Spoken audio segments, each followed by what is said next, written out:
umekuwa ndani ya chama kwa muda mrefu kidogo. Tusaidie kufahamu uchaguzi gani ambao ulikuumiza? Labda ulikuwa unapambana ndani ya chama, ndani ya mkoa wa Mara, kwenye kumbukumbu zako. Uliumiza kwa maana gani? Kwamba ameshinda mtu ameenda asiye kwa upande wangu au namna gani? Wewe mwenyewe ambaye labda ulishawahi kuingia kwenye mchakato fulani hivi, ukalambwa, ukaachwa akivivyote vile, ama kura zikutosha, ulikuwa umewekeza, ujumbe akakugeuka. Nilishiriki uchaguzi 2019. Uchaguzi wa kwanza nilikuwa katibu wa Bavicha wa mkoa kabla ya 2019. 2019 ukaja uchaguzi mkuu ndani ya chama. Nikaacha nafasi ya ukatibu wa mkoa wa Bavicha, nikaenda kugombea mwenyekiti wa Bavicha. Katibu anagombea, nikagombea mtu mmoja anaitwa Monia Joseph. Monia akanishinda kura 3. Nilipata wakati mgumu sana kwa sababu mimi nimeishi na hao watu miaka 3-4 iliyopita. Alafu nakuja kwenye wao ndio nakuja kwa wajumbe ambao wanaenda kupiga kura sasa ya kunichagua mimi kwenda kuwa mwenyekiti. Na wamenishawishi kwamba bwana sasa achia ukatibu, nenda kwenye mwenyekiti tukupe. Lakini mwisho siku 3 hazikuonekana zimeenda. Uchaguzi ule ulinisumbua akili. Yaani mpaka nampongeza tu Monia pale, lakini ilikuwa changamoto sana kwangu. Lakini baadaye nikamwambia Monia, sasa wewe umeshanishinda, nimekubali. Nitaomba ukanisupport, mimi naenda kugombea taifa. Bado huyo naye akaja taifa tena. Nafasi ile anayogombea mimi. Matenzo nashukuru Mungu yalikatwa, yani kwa maana kwamba sifa zikutosha akasema akampunguza yeye. Kwamba ana cheo kingine huko chini. Kwa hiyo akamkata akalipa. Lakini nimeteseka sana hapo. Nadhani katika mazingira ya kawaida ni uchaguzi mbona nisumbua ni huo mmoja. Kwa hiyo uliamini kwamba unapita? Niliamini napita kwa sababu wajumbe wameniaminisha kwamba bwana tunaomba sasa uachie nafasi ya ukatibu ugombee mwenyekiti. Ili katibu apewe mtu mwingine. Sawa, tulikubaliana mpaka katibu tukampata kwamba huyu ana sifa zote. Mwisho wa siku kura hazikutosha kwa sababu wale walikushawishi ugombee, ndio baadaye hizo kura zikaenda kwa mtu mwingine. Bado huyo mtu mwingine yule aliyeshinda sio kampongeza bwana kwa shingo upande, lakini kwa bwana amenishinda na nilikuwa nimeaminishwa. Basi naomba ukanisupport na mimi juu, hakubali. Ila kwenye kufikia kuchukua fomu naye akachukua fomu ya nafasi unayogombea. Alafu mnaenda kukutana naye tena. Nilikuwa wakati mgumu sana. Siasa bwana. Kwa hiyo ni kitu ambacho kilibaki kwenye akili yangu mpaka leo Tusaidie kufahamu. Umesema ulishiriki kutafuta kura za Esther. Ndio. Na umeshiriki pia kutafuta kura zako ukigombea nafasi hiyo ndani ya chama. Hivi kura zinatafutwaje? Kura zinatafutwa kulingana na mahusiano ya wewe na hiyo jamii mnaishije. Unajua kwa mfano mimi kama nagombea, nikigombea mwenyekiti wa mtaa, mategemeo yangu kushinda itakuwa ni kwamba mimi na hao wanamtaa tunaishije. Lakini nikigombea udiwani haitategemea kwamba wanamtaa mnaishije. Ile itategemea kwamba huyu anakubalika vipi na mitaa yote 4 iliyoko wapi? Wenda kata ya Bunda Store. Si ndio? Au mitaa 5 iliyoko kata ya Bunda Store. Lakini nikigombea pia ubunge haitajalishi kwamba ni mitaa mingapi, ila kata ngapi zinamuunga fulani mkono, zinamkubali kwa msingi. Kwa hiyo mara nyingi ni wewe na jamii mnaishije, wewe na jamii unakubalikaje. Wewe kuna mazingira fulani, lakini kuna maeneo ambayo unaweza kaenda ukategemea utashinda, kumbe ushindi kwa sababu pia kutokujulikana. Yaani ili nigombee ubunge lazima niwe na level fulani ya kujulikana imefika hivi. Kwa mfano kwenda Bunda nzima inakufahamu. Yaani mnaona nataka kufahamu kwa jina. Kaunya ni huyu hapa. Au mwingine hakufahamu kwa jina limeshakaa kichwani kwamba kuna mtu anatoka Kaunya. Sasa kwa hiyo si ukifika anambia Kaunya ndio mimi, hata kumbe ndio huyu, anaungia hapo. Hiyo sio level ya ubunge. Na ubunge na udiwani. Lakini level ya mwenyekiti wa mtaa wa kitongoji ni kwamba wewe na hiyo jamii hapo kwenye kitongoji chako au kwenye kamtaa kako mnaishi. Kwa hiyo kuna utofauti. Sasa urais pia ni hivyo hivyo. Huyu anayegombea urais na Tanzania inamfahamu. Kwamba hata kama imfahamu kwa maana ya kumuona kwa sura kwamba huyu ni fulani, ile inamfahamu kwa maana ya jina lishaenda. Yaani jina lishajulikana. Maana yake akisema tu mimi naitwa Tundu Lissu, naitwa kumbe ndio huyu, wanaunga hapo. Kwa hiyo ndio kura zinatafutwa kwa msingi. Kukaa gerezani kwa miezi 6. Ndio.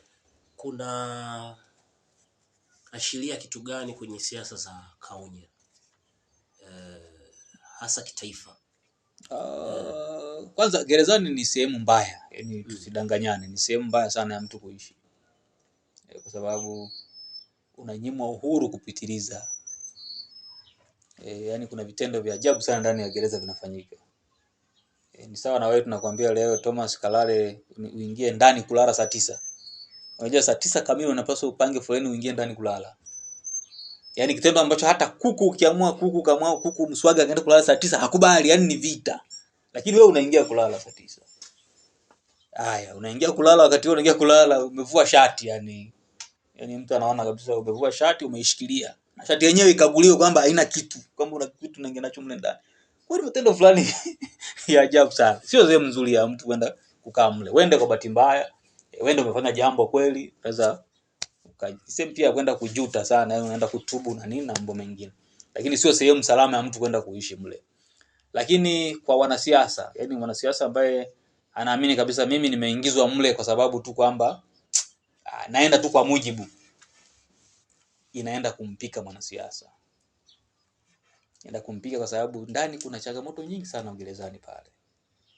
Yani kuna siku unaweza kufika mtu akakuangalia akasema, "Hivi wewe si mwanasiasa?" Anambia ndio. Sisi hatufanyi siasa.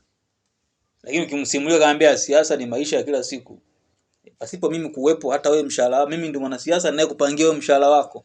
Kwa hiyo naye anakuelewa. Ngoja niachane naye huyu. Lakini ukienda mle kwa maana ya mwanasiasa, kuna vitu unajifunza.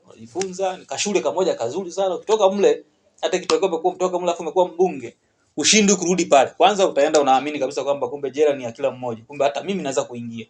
Kwa hiyo mahitaji yale magumu mle ndani au mahitaji ambayo unaweza kupeleka mahitaji. Unaweza kuwa mtu sahihi sana wa kuisaidia gereza kuliko mtu mwingine yoyote. Kwa kiasi fulani miezi 6 imekupika. Nikashule kamoja kazuri sana nimekapata, pamoja na kwamba unaishi katika mazingira magumu sana ambayo sio ya binadamu kama ni ngazi za kielimu. Kwa hiyo miezi 6 unaiweka kwenye hadhi gani? Shahada kwa aliyewahi kwenda jela. Kwa miezi 6 uliokaa. Ile ni shahada kabisa, yani ni shahada iliyokamilika. Sasa yani ukisimuliwa maisha ya jela ni changamoto kwa kweli. Kwanza utakiwa kuzungumza na askari ukiwa umesimama. Yani mle ndani siku ya kwanza unaingia unatakiwa uvue nguo zote afu ukaguliwe. Sasa wewe kwa mfano mko 30, wewe fikiria wewe kwa sasa hivi unakwambia vua nguo. Hata hapa tulikwambia tuko 4 hapa, sasa nakwambia vua nguo sasa. Ni changamoto. Lakini lazima uvue, ukaguliwe, nguo ikaguliwe, wewe mwenyewe urukishe kichula kama inawezekana kuna vitu vitunza enda sehemu isiyo rasmi. Kimaliza haya, uvae nguo zako, upewe masharti ya jela. Mara utakiwa kusogelea ukuta, yani ukuta unatakiwa uache enda hatua 10. Yani ukisogelea baya ukaugusa ule ukuta, huyu anataka kutoroka, umeleta shida kwa wengine wote. Yani mtu mmoja anaweza ukachafua upepo kwenye jela ukaleta shida mbaya ambayo haijawahi kutokea. Sasa ni kosa la mtu mmoja, mnasurubiwa wote. Wenda bahati iliyoipata wengine si ni viongozi nje, lakini tumeenda ndani tukapata nafasi ya kuwa manyampara. Mimi nilikuwa nyampara tena mle ndani, nyampara wa kimahabusu. Kwa hiyo sasa unakuwa ni msaidizi wa wanaita mle ndani wale askari magereza, wataki kuitwa askari magereza. Zile character za kiuongozi bado. Sasa unazo, kwa kuwa unazo, kwa hiyo wanakutumia pia kuwasaidia wengine mle ndani. Kwa hiyo unakuta sasa wakati unawasaidia mle wengine na wewe pia inakusaidia kwa sababu unapunguza adha nyingine. Kaa chini, sifanya nini, inakuwa imepungua. Yaani kwa mfano akikwambia haya, anasema ni muda wa mahabusu kula. Wewe unatangatanga huko. Kinachokufuata huko utajuta. Sasa ukishakuwa nyampara maana yake wewe ni kusema tu mahabusu kula. Wewe unakuwa mwisho kule. Yaani adha zingine nyingi zinapungua. Lakini sio sehemu ya mtu kwenda kuishi, ila kwa maana ya wanasiasa kwenda kujifunza. Ningependa pia angalau watu waende, yani akienda kitokea mtu anaenda, ukitoka kule huwezi kuwa kama ulivyokuwa awali, yani kuna mabadiliko yatakuwepo. Kuna wakati mimi jana nilikuwa nawachekesha ndugu zangu hapo, nawaambia ukimsikia mtu anasema nitakupiga nikakulia jela maharagi, mpe pole, huyu hajawahi kwenda jela. Lakini aliyewahi kwenda jela hawezi kuzungumza hayo. Yani ikitokea issue ambayo inatokea changamoto yote ya kutaka kumpeleka jela, atahakisha ataisolve iwe nini imalizike, lakini sio kwenda jela. Yeah. Kaunye ni shabiki wa timu gani?